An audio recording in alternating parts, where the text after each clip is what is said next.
Ang kwentong ito ay karanasan ng dalawang sabungero na sina Lolo Salvo at Maing.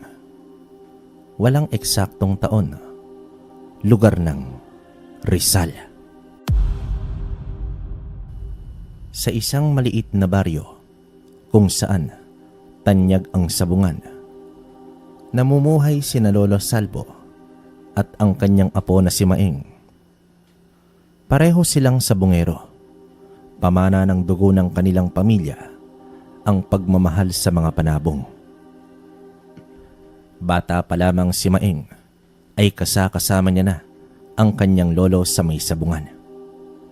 Natutong pumusta, mag-alaga ng mga tandang at sumuri ng mga palo sa ruweda.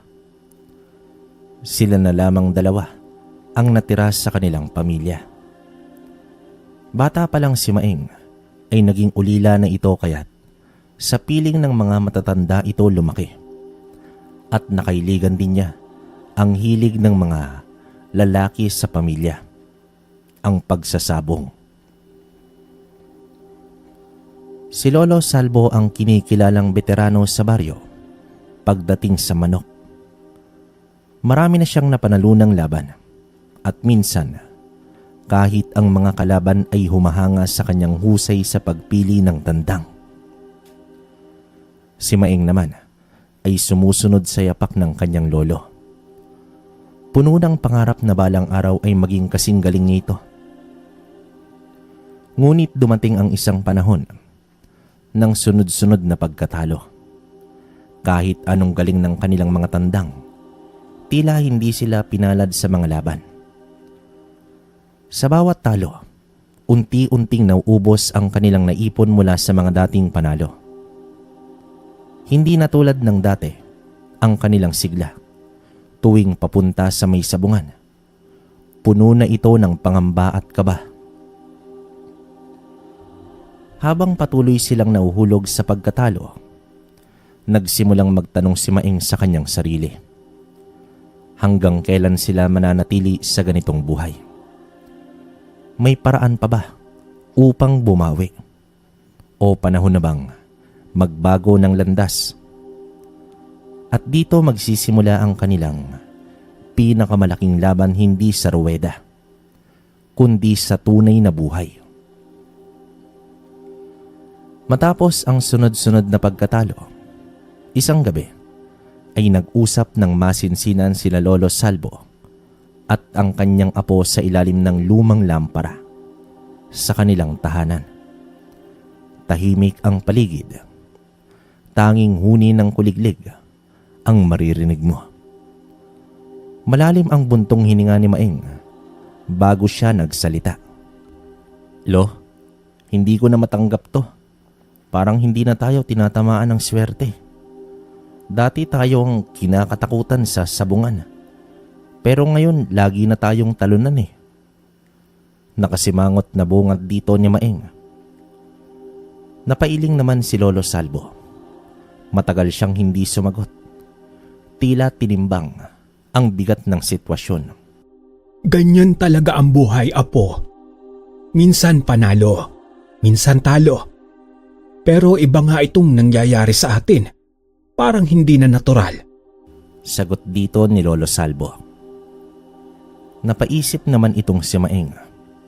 Sa tagal nilang nagsasabong, ngayon lang sila hindi nakaranas ng ganitong sunod-sunod na malas. Kaya't may naisip siyang paraan. Kailangan nilang alamin kung bakit laging nananalo si Domingo, ang kilalang veterano sa sabungan, na halos hindi pa natatalo nitong mga nakaraang buwan. Lo, ano kaya kung obserbahan natin si Domingo? Baka may ginagawa siyang kakaiba. Hindi kaya may daya siya? Tanong dito ni Maing.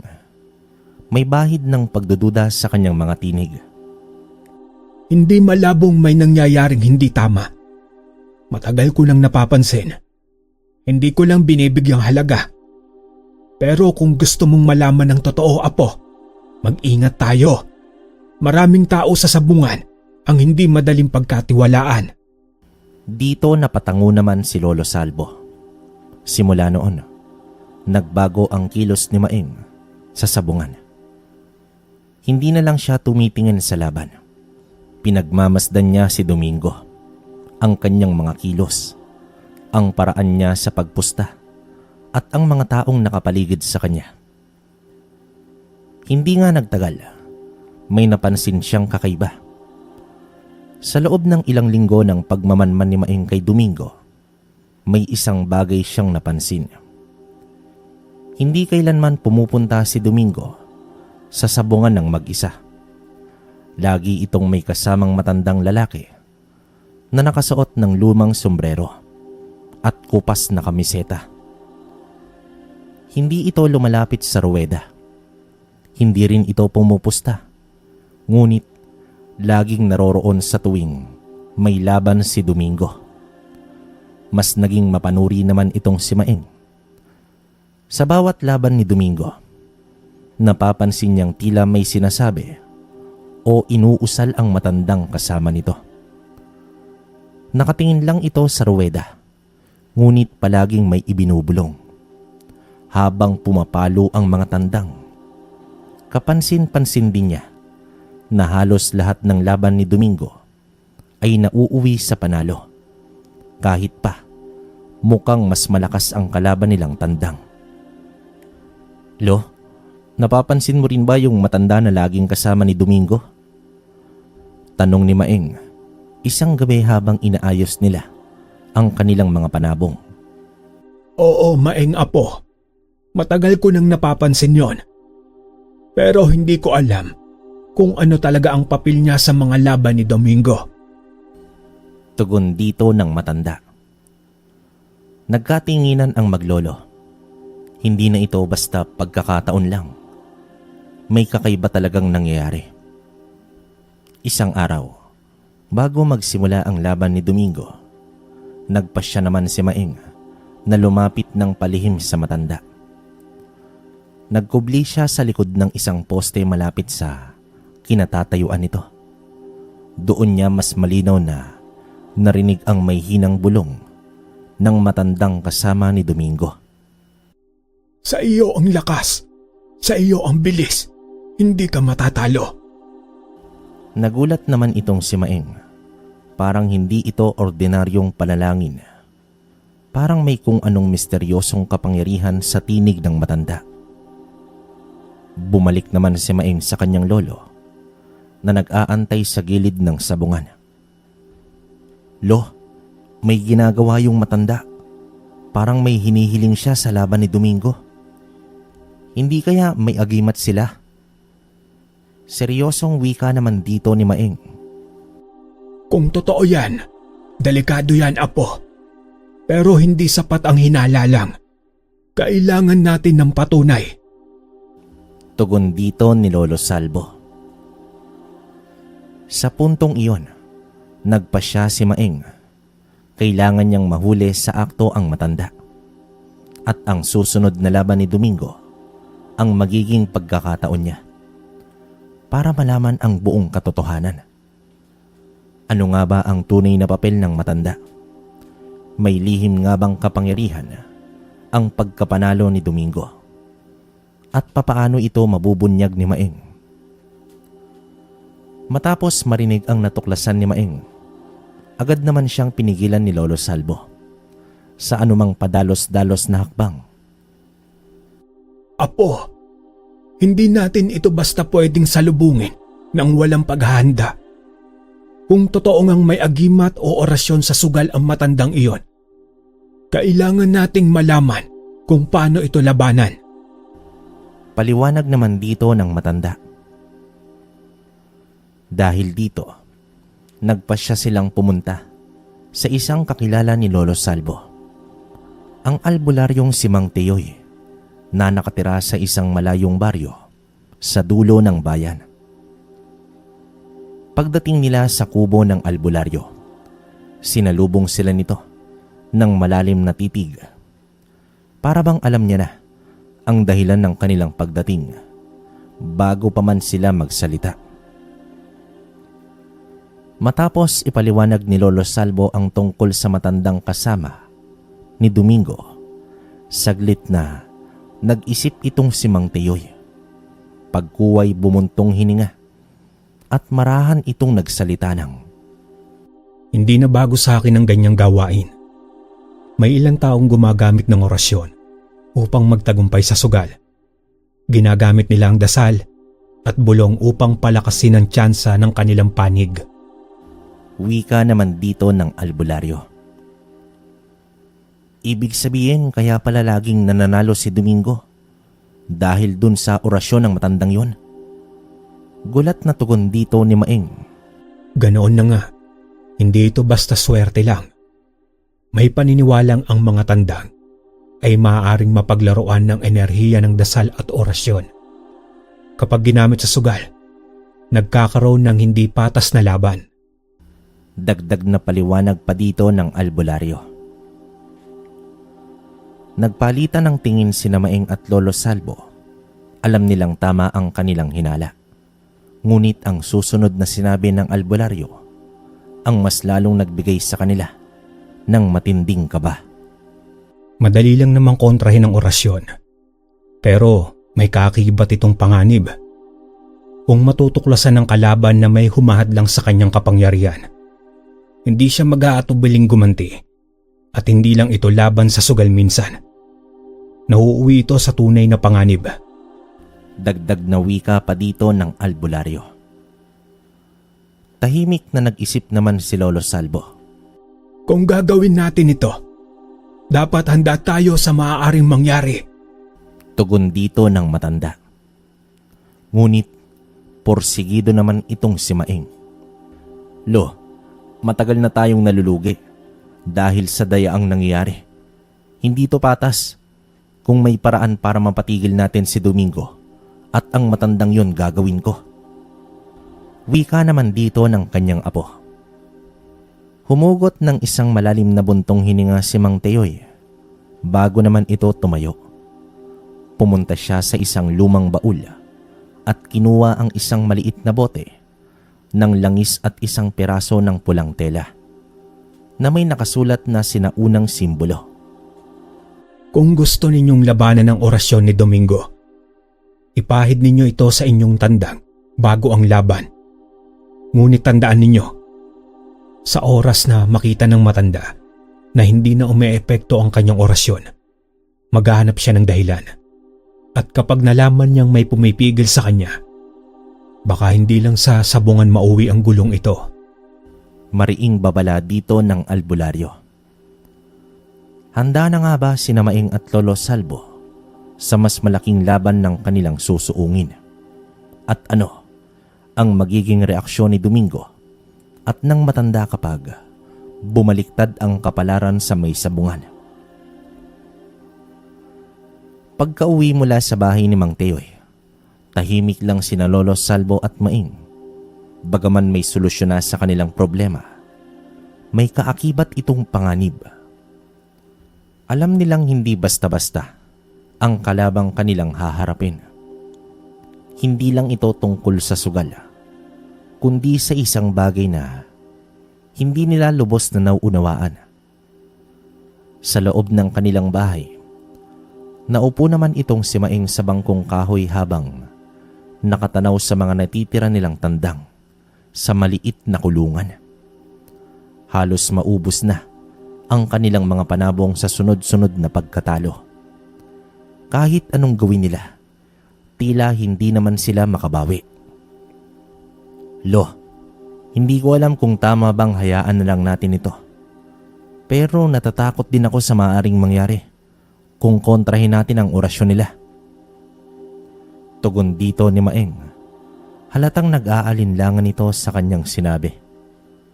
Umiling naman dito si Lolo Salvo bago ito sumagot sa kanyang apo. Ang sugal, apo, hindi lang laging tungkol sa panalo at pagkatalo. Minsan, kailangan mong marunong lumaban sa tamang paraan. Kung hindi patas ang laban, hindi ibig sabihin na kailangan nating makipagsabayan sa kanila sa daya. Pero papaano tayo makakabawi, Lo? Wala na halos tayong tandang. Hindi naman natin pwedeng basta lang talikuran ng sabong. Ito na ang buhay natin mula pa noon. Naiinis na wika dito ng kanyang apo. Dito na napaisip si Lolo Salvo. Alam niyang hindi madali ang kanilang sitwasyon. Ngunit sa halip na gumamit ng agimat o orasyon para lumaban, naisip niyang baka may ibang paraan upang maibalik ang kanilang panalo ng hindi kailangan makipag-away. Isang ideya ang sumagi naman sa isip ng kanyang apo. Lo, papaano kung hindi na tayo basta lang pumusta sa laban? Papaano kung palakasin natin ang ating sariling mga tandang? Hindi sa daya, kundi sa tunay na pagsasanay. Napatango naman dito si Lolo Salvo. Apo, iyan ang tunay na laban. Kung gusto nating bumawi, kailangan nating magpakatatag. Palakasin natin ang ating mga tandang. Pag-aralan natin ng mabuti ang mga galaw ng kalaban at bumalik tayo sa sabungan ng may bagong estratehiya. Tugon dito ng kanyang lolo. Simula noon, hindi na muna sila sumali sa sabong. Sa halip, ginugol nila ang kanilang oras sa pagpili at sa pag-aalaga ng bagong mga tandang. Pinag-aralan nila ang tamang pagdidieta, mas epektibong pagsasanay at mga taktika sa laban. Hindi sila bumalik sa sabungan hanggat hindi nila alam na kaya na nilang lumaban ng patas. Dumaan ang mga linggo. Ngayon, mas handa na sila. Ngunit may isang tanong pa ring naiwan. Handa na rin ba si Domingo at ang matanda sa kanilang pagbabalik? 2 buwan nilang inihanda ang kanilang tandang. Pinili nila ang pinakamalakas, pinakamatibay at ang may pinakamalaking tsansang manalo. Sa bawat araw ng pagsasanay, binuhos nila ang lahat, pinakain ng pinakamainam, tinuruan ng tamang palo, at sinigurong nasa kondisyon bago sumalang sa laban. At dumating ang araw ng kanilang pagbabalik sa may sabungan. Sa pagdating nila, hindi maiwasan ni Maeng at Lolo Salvo na makaramdam ng kaba. Alam nilang ito ang kanilang pagkakataong makabawi. Ngunit hindi rin nila maiwasang mapansin si Domingo. Nakangiti ito, taas noo. Tila ba siguradong siya na naman ang mananalo. At gaya ng dati, nasa di kalayuan ang matandang kasama niya. Tahimik ngunit mukhang nakabantay sa laban. Handa ka na bang matalo ulit, Salvo? Natatawang sabi dito ni Domingo habang inaayos ang kanyang tandang. Hindi naman sumagot itong si Lolo Salvo. Pinisil niya lang ang balikat ni Maeng bilang hudyat na magpakatatag sila. Dumating na ang kanilang sultada. Nang ilapag ang mga tandang sa gitna ng ruweda, bumalakpak at nag-ingay ang mga nanonood. Matitikas ang kanilang mga panabong. Matipuno, mabilis at tila parehong handang lumaban hanggang huli. Ngunit nang magsisimula na ang laban, hindi pa man natatapos ang unang 10 segundo, agad nang bumagsak ang tandang nila Maeng. Isang palo lang mula sa manok ni Domingo at tapos na ang laban. Natigilan ang lahat. Si Maeng naman ay hindi makapaniwala. Si Lolo Salvo na pakurap, hindi makagalaw, at si Domingo nakatawa ng mas malakas. Bakit? Yan na ba ang malakas mong manok, Maeng? Wika dito ni Domingo. Bakas ang pang-aasar sa kanyang muka. Hindi naman sumagot itong si Maeng. Nanginginig ang kanyang kamao sa pagkakuyom. Ngunit wala silang magawa. Muli, malaki na naman ang kanilang talo. At sa pagkakataong ito, hindi lang pera at tandang ang nawala sa kanila, kundi pati ang kanilang pag-asa. Sa pag-uwi ng maglolo, Walang kahit isang salita ang lumabas mula sa kanila. Tahimik silang naglakad pauwi. Pasan ang bigat ng matinding pagkatalo. Pagdating sa kanilang bahay, umupo naman itong si Maing sa isang tabing nakatungo. Hindi alam kung papaano tatanggapin ang lahat ng nangyari. Si Lolo Salvo naman ay pumikit saglit, huminga ng malalim. Sa tagal niya sa pagsasabong, ngayon lang siya nakaramdam ng ganitong klaseng panghihina. Wala na silang pera. Halos wala na rin silang natitirang panabong. At higit sa lahat, hindi na nila alam kung papaano sila babangon. Sa katahimikan ng gabing yon, isang tanong ang dumagundong sa isipan ni Maing. Ito na ba ang katapusan namin? Nagising naman si Lolo Salvo. Kinabukasan na tila naliwanagan ang isipan. Matagal niyang pinag-isipan ang lahat. Ang sunod-sunod nilang pagkatalo, ang perang nawala, at ang panahong nasayang sa may sabungan. At sa wakas, napagtanto niya ang isang bagay. Panahon na upang huminto. Nakita niyang nakaupo naman si Maing sa labas ng bahay. Tahimik, nakatanaw sa kanilang natitirang 5 tandang. Kita naman sa mukha ng kanyang apo ang labis na lungkot at panghihinayang. Dito lumapit si Lolo Salvo at marahang tumabi rito. Apo, alam kong mabigat ito para sa'yo. Pero siguro, ito na ang hudyat na dapat na tayong tumigil. Nang marinig ito ni Maing, napatingin naman ito sa kanyang lolo. Pero, Lo, ano na ang gagawin natin? Dito na umiikot ang buhay natin noon pa. Kung wala na ang sabong, ano na ang papalit? Huminga ng malalim si Lolo Salvo bago ito tuluyang sumagot. Kung ibebenta natin ang natitira nating mga manok, may panimula pa tayo. Pwede tayong magtayo ng maliit na negosyo. Hindi natin kailangang umasa sa sugal para mabuhay. Tugon dito ng kanyang lolo. Hindi naman nakasagot itong si Maing. Alam niyang tama ang kanyang lolo, pero mahirap tanggapin. Gayunpaman, sa sobrang dami nilang talo, napagod na rin siya. Sa huli, nagkasundo silang ibenta ang natitirang 5 tandang, ngunit sa hindi inaasahan. Isang hindi paboritong bisita ang dumating sa kanilang bahay. Si Domingo mismo. Pagpasok ni Domingo, taas noo itong ngumisi sa kanila. Balita ko, pinebenta nyo ang mga natira nyong tandang.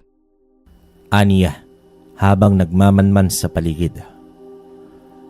Nagpanting ang tenga ni Maing, para bang insulto ang biglaang pagbisita ng kanilang matagal ng kalaban. Magsasalita na sana ito nang biglang kinabig siya ni Lolo Salvo.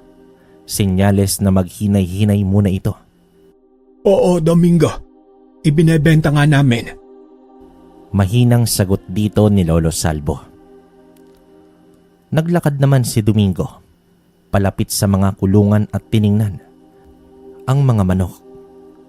Pagkatapos ng ilang saglit, tumawa naman ito ng mahina. Sayang, magaganda pa naman ang mga ito. Pero dahil magkaibigan naman tayo, bibilihin ko na lahat at bibigyan ko kayo ng magandang presyo. Nagpalitan ng tingin si Maing at Lolo Salvo. Ang inaasahan nilang insulto ay nauwi sa isang malaking sorpresa. Hindi lang binili ni Domingo ang mga tandang, binayaran pa niya ito sa presyong mas mataas kaysa sa inaasahan nilang dalawa. Nakadama ng matinding inis itong si Maing. Para bang ipinapakita ni Domingo na kaya niyang bilhin hindi lang ang kanilang mga manok, kundi pati na rin ang kanilang pag-asa. Ngunit bago pa siya makapagsalita, Naramdaman niya ang kamay ng kanyang lolo sa kanyang balikat. Minsan, apo, ang pinakamatalinong laban ay hindi ang paglaban. Bulong dito ni Lolo Salvo. Tinanggap nila ang alok ni Domingo.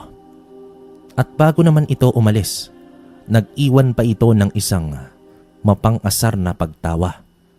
Sayang, hindi ko na kayo makikita sa sabungan. Pero kung gusto ninyo, dumaan kayo sa linggo. Manood lang kayo ng laban.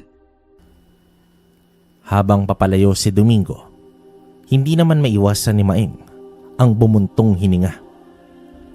Ano sa tingin mo, Lo? Pupunta ba tayo ng sabungan sa linggo? Maiging tanong niya sa kanyang lolo. Ngumiti lang naman ito si Lolo Salvo.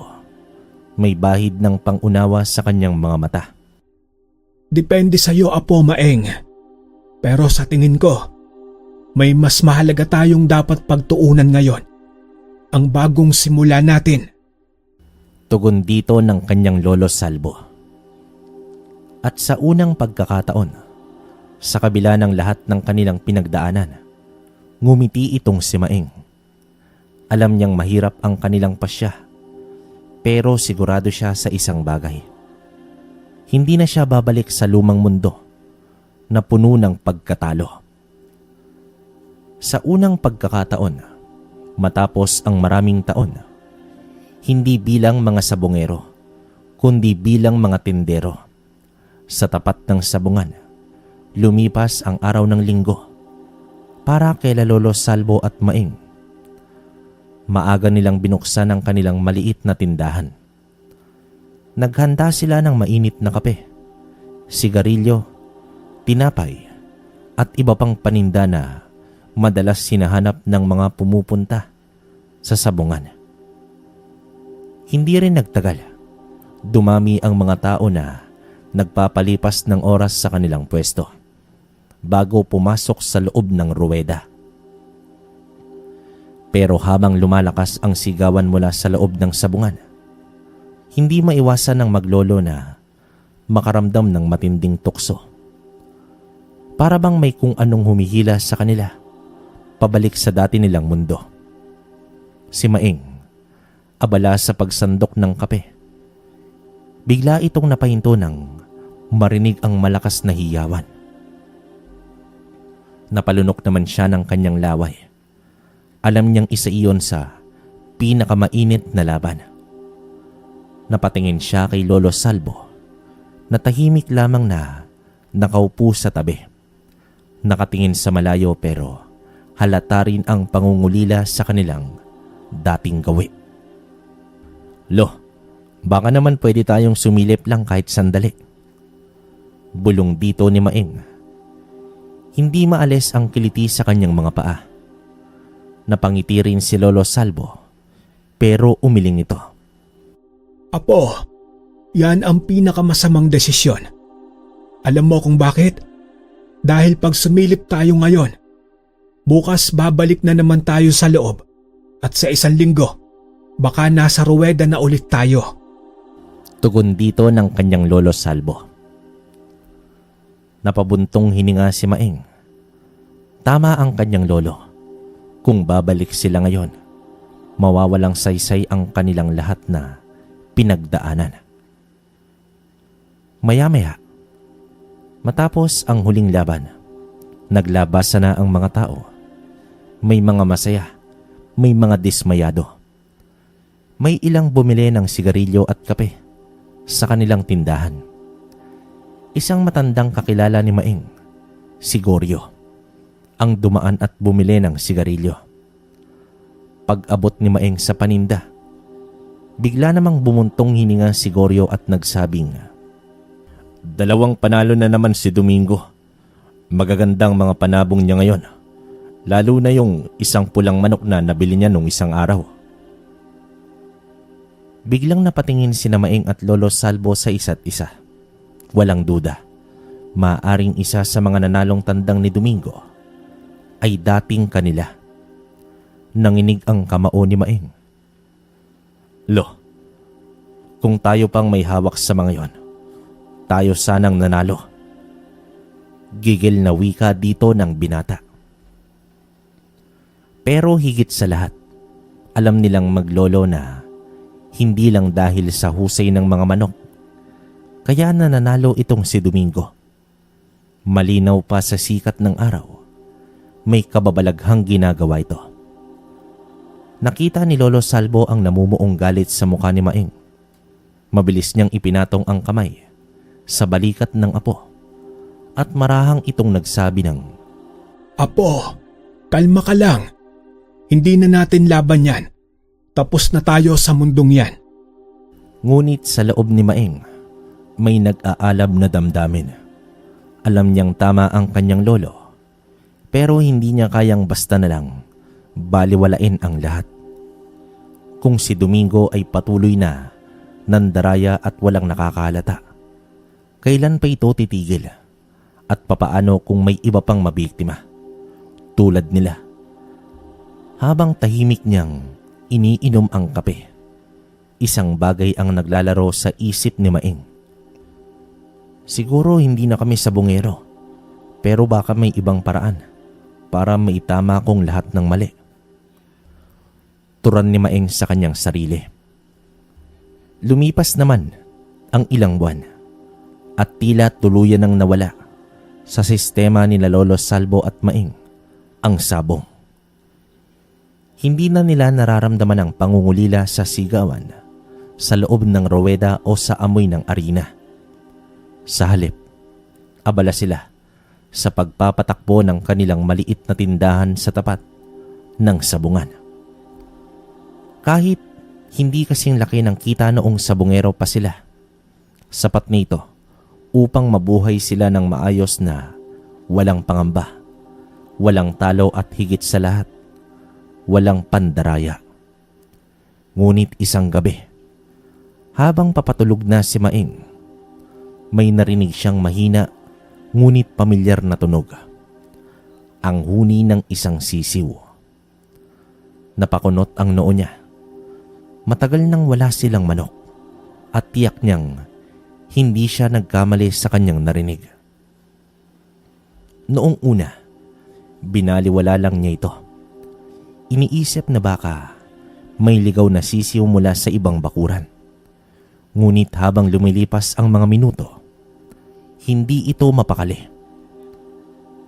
Sanay siya sa pag-aalaga ng manok at alam niyang hindi normal para sa isang sisiw ang mag-isa sa ganoong oras ng gabi.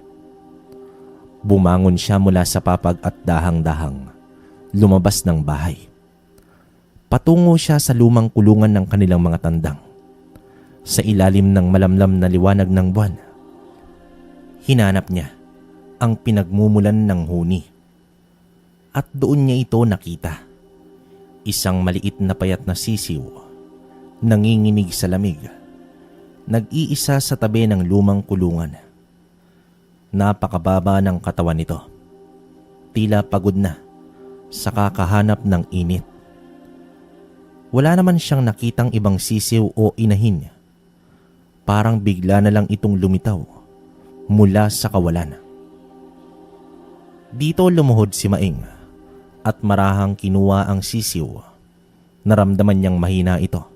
Gutom na gutom at pagod. Saan ka ba nang galing, ha? Mahinang tanong niya. Alam niyang hindi niya ito maaaring iwanan. Agad niya itong dinala sa loob ng bahay at pinainitan sa isang basahang tuyo. Naghanda rin siya ng konting pagkain para dito. Durog na mais at patak ng maligamgam na tubig upang bumalik ang lakas nito.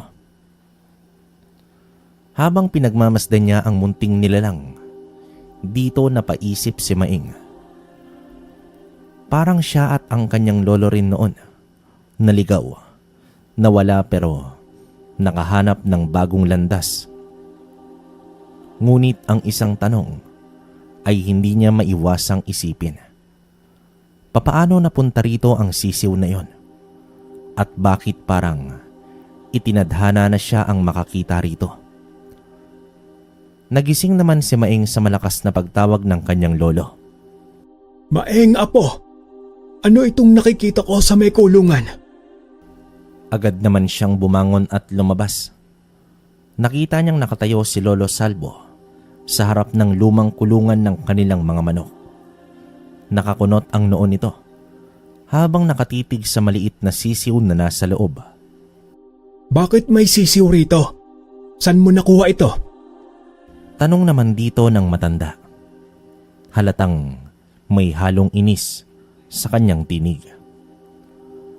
Alam ni Maing na may mali sa sitwasyon ang makita ng kanyang lolo ang isang manok sa kanilang bakuran matapos nilang mangako na iiwan na ang sabong.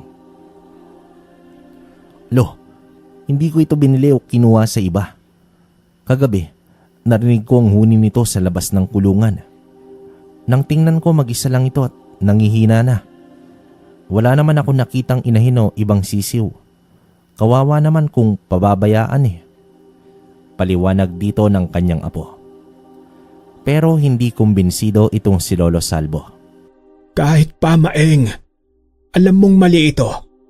Hindi tayo dapat bumalik sa dati nating buhay. Sinabi na natin sa isa't isa na tapos na tayo sa sabong. Galit na tugon dito ng kanyang Lolo Salvo. Napayuko na lamang si Maeng. Alam niyang may punto ang kanyang lolo. Kahit isa lang itong sisiw ngayon, baka ito ang maging dahilan upang muli silang mahulog sa mundo ng pagsusugal. Anong balak mong gawin dyan? Tanong dito ni Lolo Salvo. Ako na lang ang bahala rito, Lolo. Hindi ko naman balak isali to sa sabong eh. Hindi rin ako bibili ng iba. Gusto ko lang itong buhayin. Tugon dito ni Maeng. Sinusubukang kumbinsihin ng kanyang lolo. Pero umiling lang si Lolo Salvo. Kung talagang gusto mong buhayin yan, ibigay mo na lang sa iba. Iwasan na natin ang anumang may kinalaman sa manok. Mariing pagtutol dito ng matanda. Napabuntong hininga naman itong si Maeng. Alam niyang tama ang kanyang lolo, pero sa hindi may paliwanag na dahilan. Hindi niya kayang basta na lang ipamigay ang sisiw. May kung anong humihila sa kanya upang alagaan ito. At kaya, sa kabila ng pangako nila ng kanyang lolo, gumawa siya ng isang desisyon. Kinagabihan, nang makatulog na si Lolo Salvo, dahan-dahan niyang kinuha ang sisiw at dinala ito sa isang abandonadong kubo sa may di kalayuan sa kanilang bahay. Nilinis niya ang isang bahagi ng kubo. Gumawa ng maliit na pugad at sinigurong ligtas ang sisiw mula sa anumang hayop na maaaring manakit dito. Dito niya itinago ang sisiw, palihim na aalagaan ng hindi nalalaman ng kanyang lolo. Habang nakaupo naman sa tabi ng munting nilalang, napaisip naman itong si Maeng. Bakit ba parang hindi ko kayang bitawan ka? Bulong niya sa kanyang sarili. At sa isip niya, naglaro ang isang bagay na ang sisiw na ito ay hindi isang ordinaryo at maaaring dala nito ang isang mas malaking dahilan na hindi pa niya nauunawaan. Napangiti at napailing na lamang itong si Maeng. Sa loob ng ilang araw na lihim na pag-aalaga ni Maeng sa sisiw na yon, napansin niya naman ang isang bagay na hindi pangkaraniwan. Napakabilis ng paglaki nito. Karaniwan ilang linggo bago magbago ang itsura ng isang sisiw. Pero sa loob lamang ng halos isang linggo, unti-unti na itong nagkakaroon ng malalakas na pakpak at mas matibay na pangangatawan. Ano? Imposible to. Bulong niya habang pinagmamasdan ang sisiw sa kanyang harapan. Makalipas pa ang ilang araw. Isang umaga, habang dala niya ang pagkain para sa sisiw, ay natigilan siya sa kanyang nakita.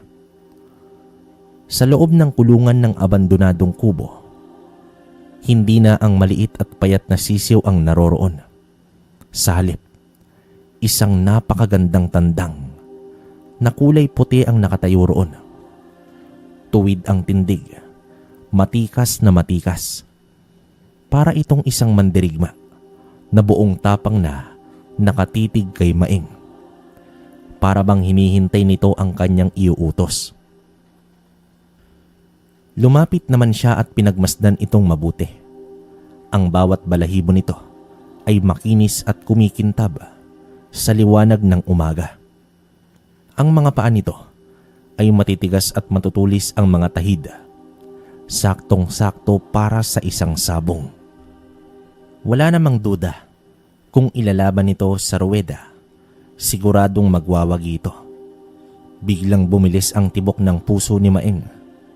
Alam niyang naroroon na naman ang tukso, ang tawag ng sabong, ang posibilidad ng muling pagkapanalo at ang pagbagon mula sa mga pagkatalo nila noon. Pero agad niyang iniwasan ang isipan iyon. Hindi na kami babalik doon. Mahina niyang sabi sa kanyang sarili.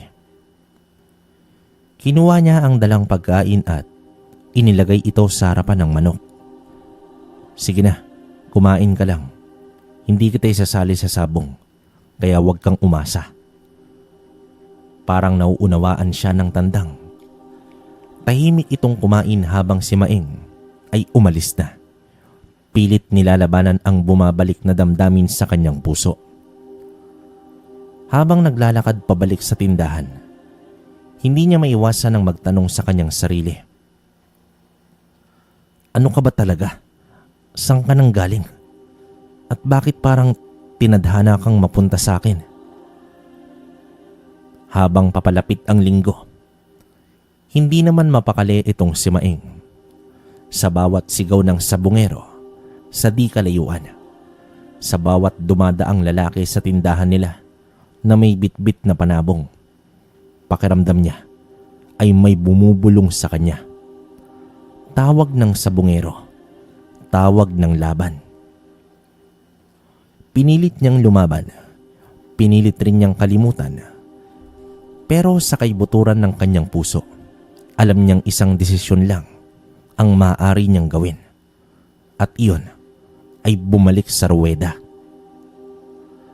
Sabado ng gabi, habang nakahiga, matagal siyang nakatitig sa kisame. Alam niyang mali ito. Alam niyang kapag nahuli siya ni Lolo Salvo, tiyak na malaking gulo ang mangyayari. Pero sa kabila ng lahat, hindi niya kayang pigilan ang sarili. Kinabukasan linggo ng umaga, nagkunwaring masama ang pakiramdam ni Maeng. Agad namang nag-alala itong si Lolo Salvo. Diyan ka lang, Apo. Ako na ang bahala sa tindahan. Tugon dito ng kanyang lolo. Nang makaalis ang matanda, mabilis nang kumilos itong si Maeng. Kinuha niya ang puting manok. Puting tandang na pinangalanan niyang Talisay.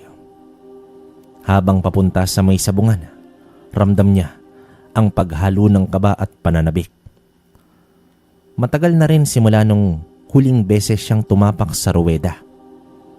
Pero ngayong bumalik siya, iba ang pakiramdam na bumabalot sa kanya. Pagdating niya sa may sabungan, agad siyang napansin ng mga kilalang sabungero.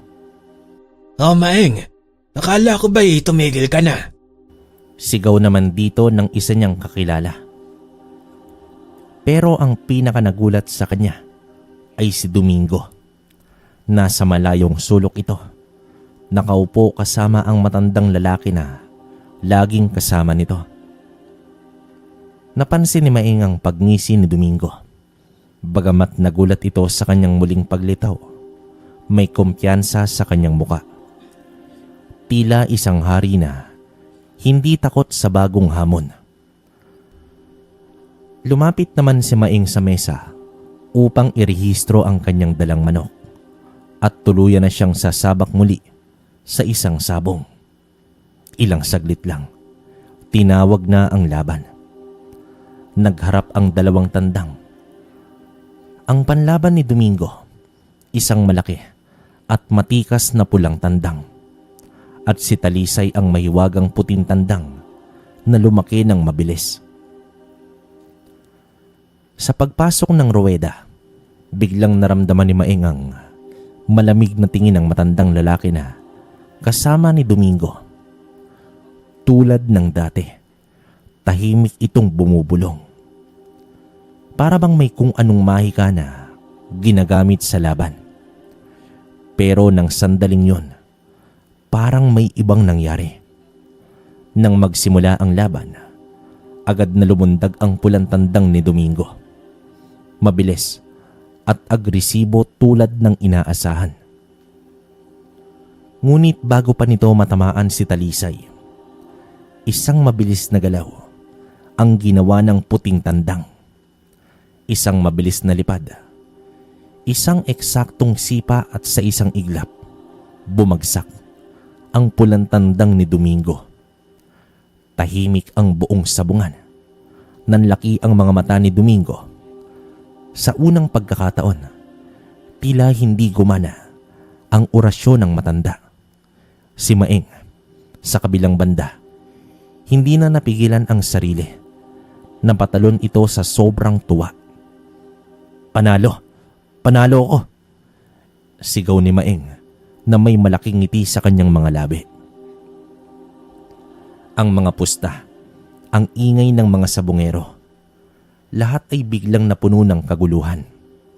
Si Domingo, hindi makapaniwala. Napatingin siya sa matandang lalaki na kasama niya. Ngunit sa halip na mayrita o magalit, nakita ni Maeng ang kakaibang ekspresyon ng muka ng matanda. Tila isang titig ng pagkilala, ng paghanga, habang pinagmamasdan niya si Talisay. Isang tanong ang muling bumalik sa isip ni Maeng. Ano ka ba talaga? Pagka-uwi ni Maeng mula sa may sabungan, magaan ng kanyang pakaramdam. Matagal niya itong hinintay, ang muling maramdaman ng matinding sigla ng panalo. Ngunit sa pagbaba pa lang niya ng kanyang paa sa harapan ng tindahan, alam niyang may mas mabigat siyang haharapin. Nakaharap sa kanya si Lolo Salvo. Nakatayo sa may pinto. May muka at galit at puno ng pagkadismaya. Anong ginawa mo, Maeng? Matigas na boses dito ng matanda.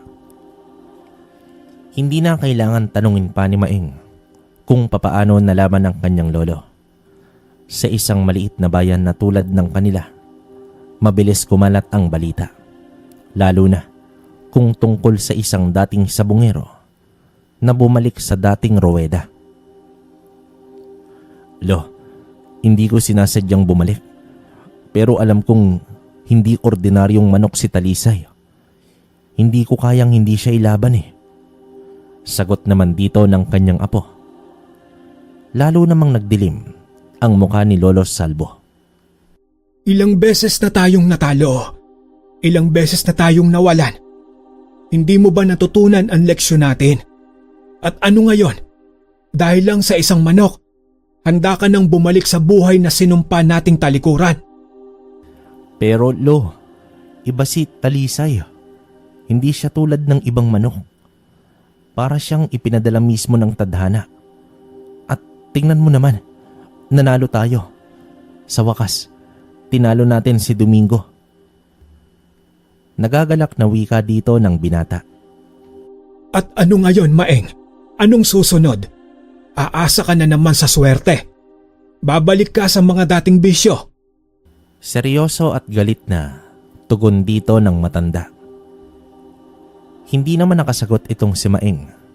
Alam niyang may katwiran ang kanyang lolo. Pero para sa puso niya, may bahagi siyang nagsasabi na hindi lang ito tungkol sa sugal. May mas malaking dahilan kung bakit napunta sa kanya si Talisay. Biglang may humintong kalabaw sa tapat ng tindahan. Bumaba naman mula rito si Domingo. Kasama ang matandang lalaki. Ngumiti ito nang makita si Maeng. Magaling, Maeng. Hindi ko inaakalang may itinatago ka palang alas. Ang ganda ng labang kanina ah. Pagbati naman dito ni Domingo. Hindi na sumagot si Maeng, pero ramdam niya ang titig ng matandang lalaki sa tabi ni Domingo. Matatalas ang mga mata nito. Para bang binabasa ang buong pagkatao ng puting tandang na nasa kanyang bisig. Diretso na tayo sa usapan. Bibilhin ko ang manok mo, Maeng. Sabihin mo ang presyo. Biglang sabi naman dito ni Domingo. Napatingin si Maeng sa kanyang lolo, ngunit hindi ito nagsalita. Pasensya ka na, hindi ko siya binibenta. Madiing sagot dito ng binata. Natawa naman itong si Domingo at nagsabi ng, Ano? Huwag kang magbiro, Maeng. Alam mong malaking halaga ang kaya kong ibigay. 5,000 piso. 10. Sabihin mo lang. Kayang-kaya kong bayaran. Mas lalo namang tumigas ang mukha ni Maeng sa kanyang narinig. Di ba sinabi ko na, hindi ko siya binibenta? Sandaling katahimikan ang bumalot sa pagitan nila. Si Domingo ay hindi mukhang galit, ngunit ang matandang kasama niya ay tila mas lalong tumalim ang titig kay Talisay. Maya-maya, sa unang pagkakataon, dito nagsalita ang matanda. Saan mo nakuha ang manok na iyan, iyo? Malumanay na boses naman dito ng matanda. Nagpantig naman ang tenga ni Maeng. Wala kayong pakialam. Basta ang alam ko, akin siya at hindi ko siya ibibenta. Tumango-tango naman ang matandang si Hernan, sakay ito bumaling kay Domingo. Hindi ko inaasahan ito, Domingo. Pero ang manok na yan, hindi pangkaraniwan. Iyon na nga bang sinasabi ko eh. Sabat naman dito ni Maeng. Hindi mo ako naiintindihan, bata. Ang manok na yan, may dalang misteryo. At kung hindi mo alam ang tunay nitong pinagmulan, baka isang araw, ikaw mismo ang pagbayaran nito. Mahina ngunit matigas ang sagot dito ng matanda. Anong ibig mong sabihin? Kunot noong tanong dito ni Maeng. Ngunit hindi na sumagot ang matanda. Tumalikod dito at muling sumakay sa kariton. Kasama naman si Domingo na mukhang naiinis sa nangyari. Mag-iiba ang ihip ng hangin, Maeng. Kapag nagbago ang isip mo, alam mo kung saan ako hahanapin.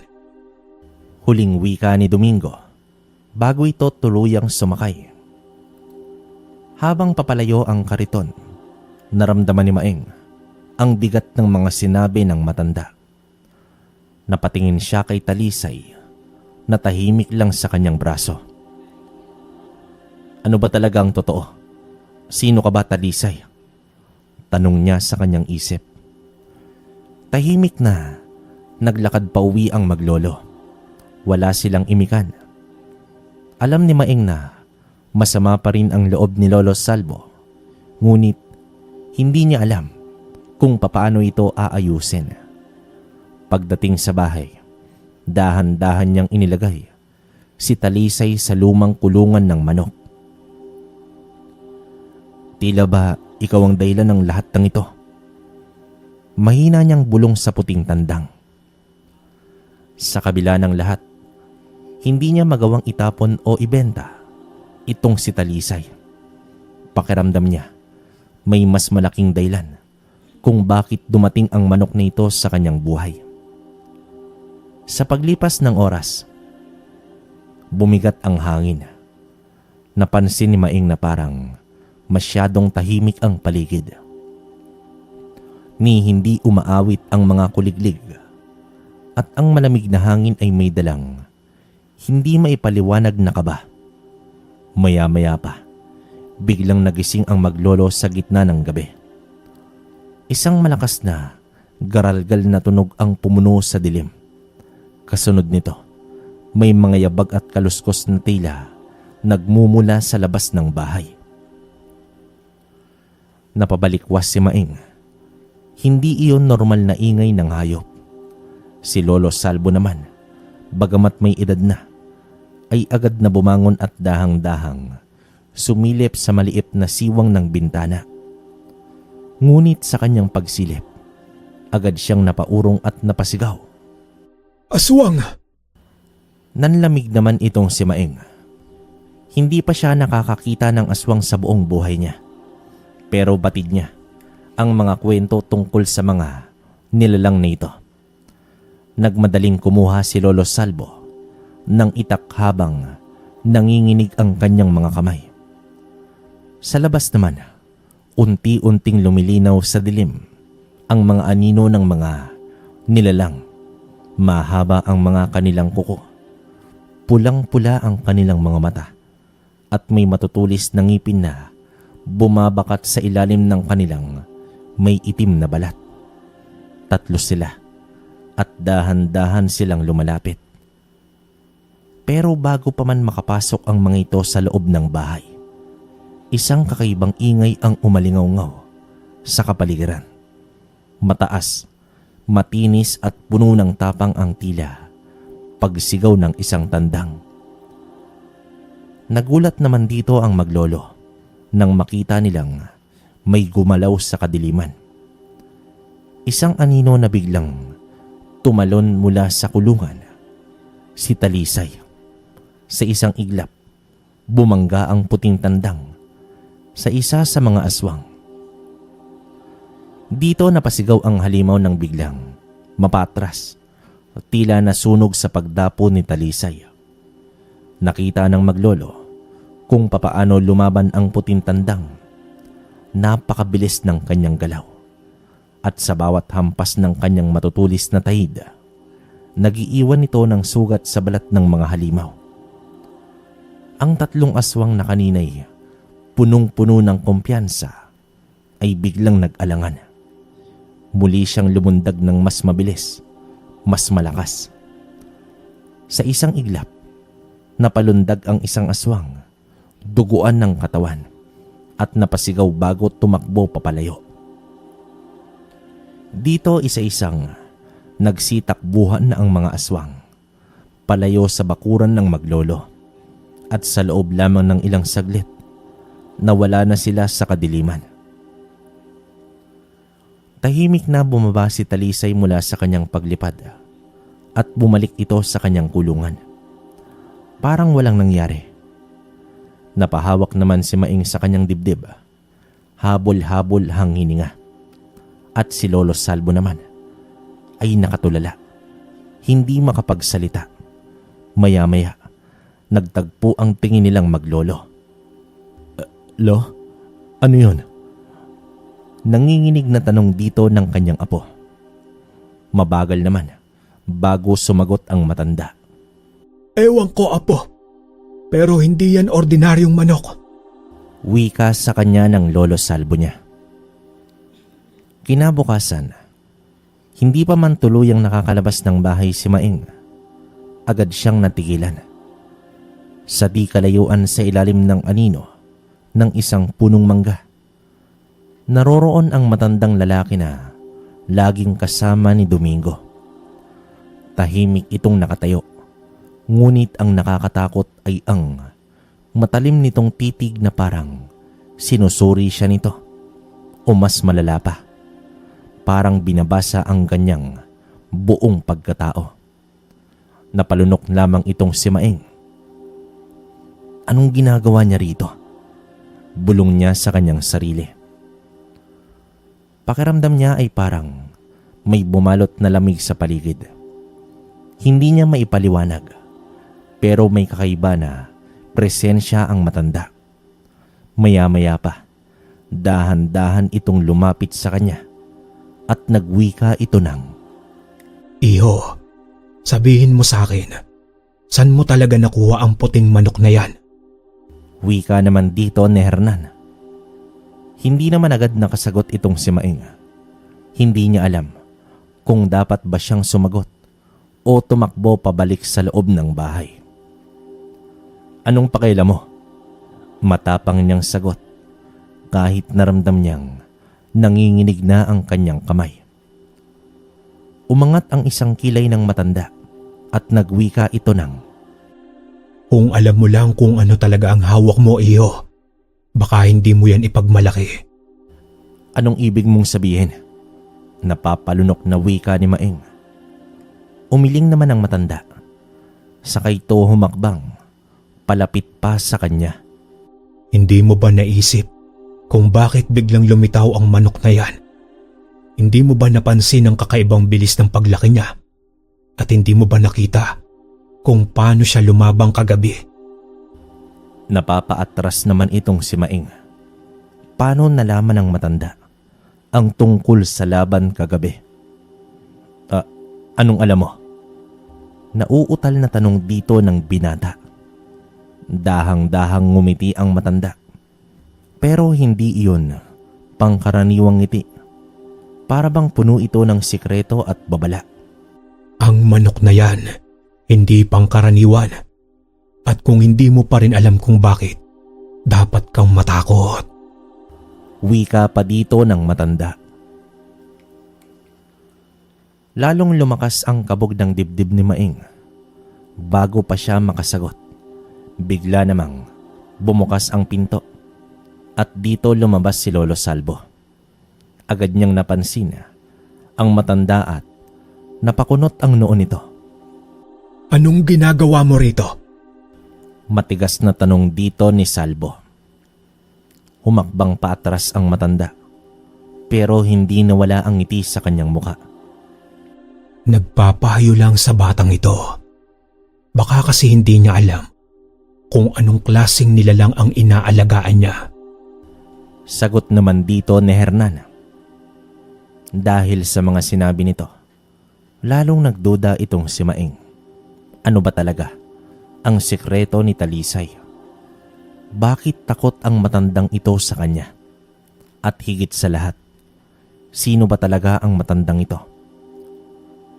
Bago pa makasagot itong si Salvo, biglang tumalikod ang matanda at naglakad ito papalayo sa kanila.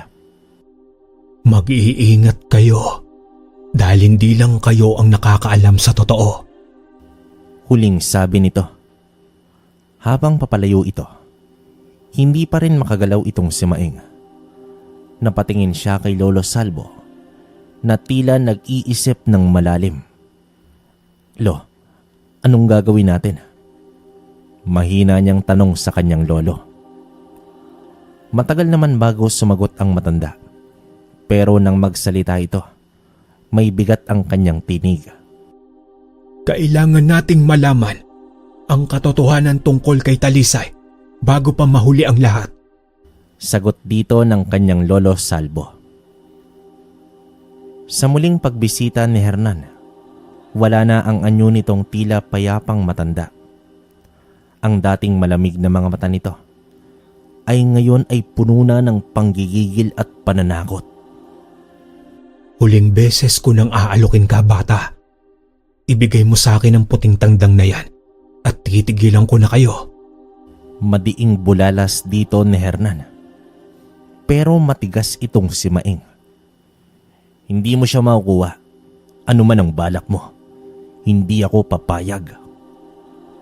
Matapang niyang sagot sa matanda. Napangisi naman si Hernan, pero hindi iyon isang mapayapang ngiti. Ito ay puno ng puot.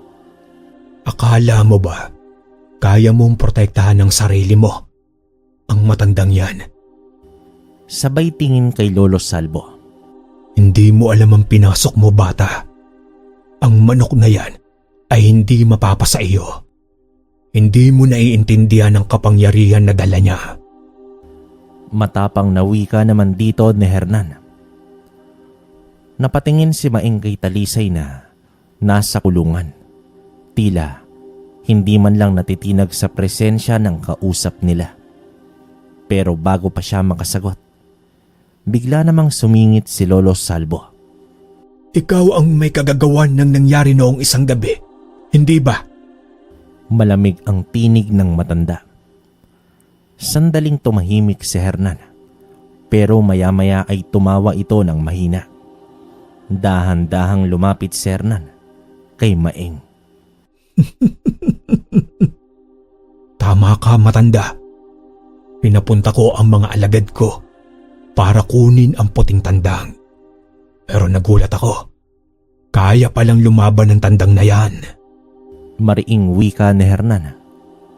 Nag-init ang dugo ni Maeng sa kanyang narinig. Ano ka ba talaga? Isa ka rin ba sa kanila? Aswang ka rin ba? Singhal niya dito. Umiling naman itong si Hernan, pero may ngiting pilit na pinipigil. Mas malala pa ako sa kanila, bata. Mahinang sagot nito. At sa isang iglap, ang dating anyong matandang mahina ay unti-unting nagbago. Humaba ang kanyang mga daliri. Tumalim ang kanyang mga kuko. Ang kanyang balat ay unti-unting naging mas maitim. At ang kanyang mga mata ay naging pulang-pula. Parang nagliliyab ito sa galit. Napalunok na lamang si Maeng habang umaatras si Lolo Salvo. Mariing hawak ang kanyang itak. Sinasabi ko na sa iyo, Apo. Hindi pangkaraniwang nilalang ang kaharap natin. Bulong naman dito ni Salvo. Muli namang nagsalita si Hernan. Ngunit sa pagkakataong ito, mas mababa at mas matalim ang kanyang tono. Kung hindi mo ibibigay ng kusa ang tandang na yan, pipilitin kitang gawin ito. At sa isang iglap, biglang nawala si Hernan sa kinatatayuan niya. Isang malakas na hangin ang dumaan sa pagitan ng maglolo. At mula sa kanilang likuran, isang malalim na tinig ang nagmumula kay Talisay. Nakapwesto na ito sa harap ng kanyang kulungan. Ang kanyang mga pakpak ay bahagyang nakabuka at ang kanyang malagintong mata ay nakatitig kay Hernan. Muling ngumisi naman itong si Hernan. Mukhang alam na niya kung sino ang tunay niyang kalaban. At sa isang iglap, lumundag ito papunta sa puting tandang. Ngunit hindi na naghintay pa itong si Talisay. Sa bilis na hindi maabot ng mata, tumalon ito at sinalubong si Hernan sa ere. Isang malakas na kalabog ang narinig, kasabay ng puwersang pagyanig sa lupa. Nagkasalubong ang dalawa. Halimaw laban sa isang misteryosong tandang. At doon na nagsimula ang tunay na labanan. Lumabas na rin ang iba pang aswang at mabilis na pumanhik ng bahay ang maglolo. Sa gitna ng kaguluhan, habang halos madurog na sa laban si Talisay kay Hernan at sa mga aswang, biglang lumitaw ang isang nakakasilaw na liwanag sa gitna ng bakuran. Napataras ang maglolo habang si Hernan at ang kanyang mga kasama ay tila nasunog sa liwanag na iyon. At mula sa liwanag lumitaw ang isang engkantong puti. Ang kanyang buhok ay kulay pilak at ang kanyang balat ay animoy kumikinang sa ilalim ng buwan. Ang kanyang mga mata ay may mga malamig ngunit puno ng kapangyarihan. Iginuhit nito ang isang bilog sa ere gamit ang kanyang mga kamay. At sa isang iglap, dito napatras ang mga aswang na tila may kung anong pumipigil sa kanila. Hernan, matagal na kitang minamanmanan. Oras na upang tapusin ito. Malamig ngunit matigas ang boses ng engkanto. Nangingit-ngit si Hernan, pero halata ang takot sa kanyang muka. Ngunit hindi naman natinag dito ang engkanto. Ang tandang nito ay hindi siya pangkaraniwan. Siya ay ipinadala upang labanan ang kasamaan na tulad mo. Ngunit dahil din sa kanya, napilitan akong lumantad. Lalo namang lumakas ang loob ni Maeng sa kanyang narinig. Sino ka ba talaga? Tanong dito ng binata. Saglit na tumingin sa kanya ang engkanto bago bumalik ang tingin kay Hernan. Ako ang tagapangalaga ng mga nilalang na tulad ni Talisay. At ngayon, dapat ko nang tapusin si Hernan. Sagot dito ng engkanto. Sa isang iglap, gumuhit ang hangin sa pagitan ng engkanto at ng halimaw. Nagsimula ang isang labanang hindi pa nakikita ng maglolo. Engkanto laban sa halimaw. Talisay laban sa mga aswang. Ang kanilang tahimik na buhay ay tuluyang nagbago. At sa gabing yon, isang matinding sagupaan ang magpapasya kung sino ang tunay na magwawagi, ang liwanag o ang dilim. Matapos ang matinding sagupaan, nanumbalik ang katahimikan sa kanilang bakuran. Wala na si Hernan at naglaho na rin ang engkanto. Iniwan lamang ang malamig na hangin at ang liwanag ng buwan na tila nagpapaalala sa kanila ng nangyari. Pero sa gitna ng lahat, nanatili lamang si Talisay. Nakaupo ito sa kanyang kulungan, tila walang bahid ng sugat. Ngunit ang kanyang mga mata ay puno ng di maipaliwanag na lalim. Dito huminga ng malalim si Maeng at dahan-dahang lumapit sa kanyang tandang. Hindi ka ordinaryong manok, hindi ba? Mahina niyang tanong habang hinahaplos ang ulo nito. Sa loob ng maraming buwan, inakala niyang muling ibabalik ni Talisay ang dati niyang buhay bilang isang sabungero. Pero ngayon, nakita niya kung ano talaga ang kayang gawin ng tandang. Napagtanto niyang may mas malalim na dahilan kung bakit dumating ito sa kanya. Hindi upang magbalik sa loob ng sabungan, kundi upang puksain ang masasamang nilalang na nagkukubli sa dilim. Lumapit naman si Lolo Salvo at tinapik sa balikat itong apo niya. Ang dating sabungero na ang mundo ay umiikot sa sugal ay ngayon ay may panibagong layunin sa buhay, ang maging tagapangalaga ng isang pambihirang nilalang na siyang nagbabantay laban sa kasamaan. At mula sa gabing yon, nagsimula ang isang bagong yugto sa buhay ni Maeng. Isang bantay sa dilim kasama ang kanyang tandang na puti. Sa paglipas ng mga buwan, naging bahagi ng gabi-gabing buhay nila Maeng at Lolo Salvo ang panibagong sabong. Hindi na ruweda ng sabungan, kundi sa mismong lansangan at kakawiyan ng kanilang bayan. Hindi na mga tandang ng ibang sabungero ang kanilang mga kalaban, kundi mga nilalang ng dilim, mga aswang na patuloy gumagala sa kanilang lugar, naghahanap ng bibiktimahin. Sa tuwing maririnig nila ang kakaibang alulong sa gabi o ang huni ng ibong hindi pangkaraniwan, alam na nilang oras na namang kumilos. Si Talisay, ang puting tandang na minsang inakala ni Maeng na magbabalik sa kanya sa sugal, ay naging sandata laban sa kasamaan. Minsan isang gabi, tahimik at malamig, biglang narinig ni Maeng ang isang malakas na kaluskos sa likod ng bahay. Alam niyang hindi iyon ordinaryong tao. Lumabas siya, dala ang itak na palaging hinahasa ni Lolo Salvo. At sa isang kumpas ng kamay, lumundag mula sa kanyang kulungan si Talisay. Nagniningning ang mga puting balahibo sa liwanag ng buwan. Sa isang iglap, isang itim na nilalang ang sumugod mula sa anino. Malalaki ang mga kuko at nanlilisik ang pula nitong mga mata. Hindi na kailangang utusan si Talisay. Mabilis itong pumagaspas, lumundag at sa isang iglap, isang matinding sagupaan ang naganap. Sa tuwing nagkakagulo, nasa tabi lang si Lolo Salvo. Hawak ang lumang anting-anting. na iniabot sa kanya ng albularyong si Mang Teoy.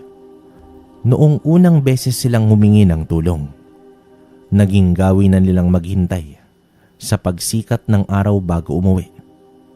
Tinitiyak na wala nang natitirang panganib bago sila magpahinga. Dati ang buhay nila Maing at Lolo Salvo ay umiikot sa pera, sugal at sabungan. Ngayon, sila na ang naging bantay ng kanilang bayan. Hindi man alam ng ibang tao ang tunay nilang ginagawa. Naging tahimik silang mga mandirigma sa dilim. Isang sabungero at isang matandang veterano. Kasama ang puting tandang na itinakda upang labanan ang mga halimaw. At sa bawat laban na kanilang napagwawagian, isang bagay ang malinaw. Hindi na lang sila simpleng sabungero. Sila na ang bagong tagapagtanggol laban sa dilim. Lumipas ang maraming taon at sa kabila ng lahat ng laban na kanilang pinagdaanan, dumating na rin ang hindi may iwasang sandali. Ang huling araw ni Lolo Salvo sa mundong ibabaw. Nakaiga ang matanda sa kanilang lumang bahay. Pinapalibutan ng mga alaala ng nakaraan. Ang kanyang dating matigas at matapang na tindig ay ngayoy mahina na. At ang kanyang katawan ay unti-unting bumigay sa sakit na dumapo sa kanya. Sa tabi niya, nakaupo naman ang kanyang apong si Maing. Hawak ang kamay ng kanyang lolo. Habang si Talisay naman ay tahimik na nakatayo malapit sa kanila. Animoy nauunawaan ang bigat ng sandali. Apo, hindi na kita matutulungan sa susunod na laban. Pero gusto kong mangako ka sa akin. Mahina ngunit matatag ang tinig ni Salvo. Napapikit naman itong si Maing. Pilit na pinipigilan ang pagpatak ng luha. Ano yun, Lo? Mahina niyang sagot. Ipagpatuloy mo ang sinimulan natin. Bantayan mo ang bayan natin laban sa kadiliman. Dumagundong ang tibok ng puso ni Maing. Alam niyang matagal na niyang itinuring na misyon ito. Pero iba pa rin kapag ang taong pinakamalaga sa kanya ang nagsusumamo na ipagpatuloy niya ang laban. Hindi naman nagdalawang isip itong si Maing. Hinawakan niya nang mahigpit ang kamay ng kanyang lolo at tumango. Pangako, Lo. Hindi ako titigil. Hindi kita bibiguin sa pangako ko. Isang mahinang ngiti ang sumilay sa labi ng matanda. Mabuti. Mabuti naman, Apo. At sa huling pagkakataon, bumuntong hininga si Lolo Salvo at tuluyan ng namahinga. Hindi naging madali para kay Maing ang mawalan ng lolo. Sa mga sumunod na araw, ang tahimik nilang bahay ay tila naging mas malungkot. Wala na ang paulit-ulit na kwento ng matanda. Wala na ang kanyang matigas na tinig na sumisigaw sa tuwing magpapabaya si Maing. Pero sa kabila ng lungkot, may isang nilalang na nanatili sa kanyang tabi. Si Talisay. Nakatayo ito sa tabi ni Maing. Parang sinasabi sa kanya na hindi siya nag-iisa. At nang dumating ang unang gabi, matapos ang paglilibing ni Lolo Salvo, muli niyang narinig ang mga kaluskos sa dilim. Alam niyang hindi pa tapos ang laban. Sa unang pagkakataon, hinarap ni Maing ang kadiliman na wala na ang kanyang lolo at tanging kasama lamang niya ang kanyang puting tandang. Hindi na siya ang dating Maing na sabungero. Ngayon, siya na ang tagapagtanggol ng kanilang bayan. At sa kanyang dibdib, dala niya ang pangako sa kanyang Lolo Salvo na habang siya'y nabubuhay, hindi siya magpapatalo sa dilim. Ang kwentong ito ay nagpapaalala sa atin na may higit pa palang plano ang tadhana sa ating buhay. Mga pangyayari na hindi nating inaasahan. Mga bagay na hindi natin lubos maisip na mangyayari pala sa atin. Ang pagyakap sa tadhanang ipinagkaloob ng buhay sa atin ay isang magiting na gawain. Okay, komento ko, grabe tong kwento natin. Kumbaga parang makapigil hininga talaga, no? Alam niyo yung kabaryo, hindi siya purong aswang, talagang minimal lang eh. Pero nandun yung parang, kasi ako, habang ninanarrate ko yung mga ganitong storya, alam mo yung parang nadadala ka sa kwento. Talagang naramdaman ko yung emosyon, lalo na nung huling yugto ng kwento natin kung saan na maalam si Lolo Salvo. Pati ako, parang bumigat yung loob ko. Kaya lang, mas mabuti na yung gano'n na kumbaga nawala si Lolo Salvo dahil sa katandaan niya. Diba? Kasi alam naman natin na mandirigma tong dalawang bida natin. Hindi lang sila Antingero Albularyo. Talagang mandirigma sila. Yun nga lang, mas mabuti na dumating yung ganong punto na sa katandaan kaysa naman sa kamay ng mga masamang nilalang, diba? So, yun para sa akin. Nakakalungkot pero maganda. May aral talagang binitawan tong kwento natin. Halos lahat naman, pero grabe to. Saka yun nga, hindi ko rin masabi kung anong uri ng engkanto to si Talisay. Siguro alaga to, no? Alaga ng engkanto. Yun, grabe. Napakagaling sa mga sabongero dyan. Huwag kayong mawala ng pag-asa. May pag-asa pa. Si Talisay. Yan. So, kabaryo, kung may komento kayo sa kwento natin, comment nyo sa baba, babasahin namin. At muli, maraming salamat sa patuloy ninyong pagsuporta sa ating channel na Kwentong Baryo. Konti na lang, 100k na tayo. Salamat sa inyo. Suportahan nyo rin sana yung isa nating channel na Kwento ni Kabaryo. Yan. Doon halos same lang lahat. Kumbaga, magaganda rin yung kwento natin doon. Pati na rin sa Kwentong Kalakbay. Yun nga pala, baka maiba yun. Mawawala na yung boses ni Jen, pero dalawa pa rin kami ni Otits na maririnig nyo sa Kwentong Kalakbay. So, paano? Hanggang dito na lang muna. Hanggang sa susunod na kwento. Maraming salamat.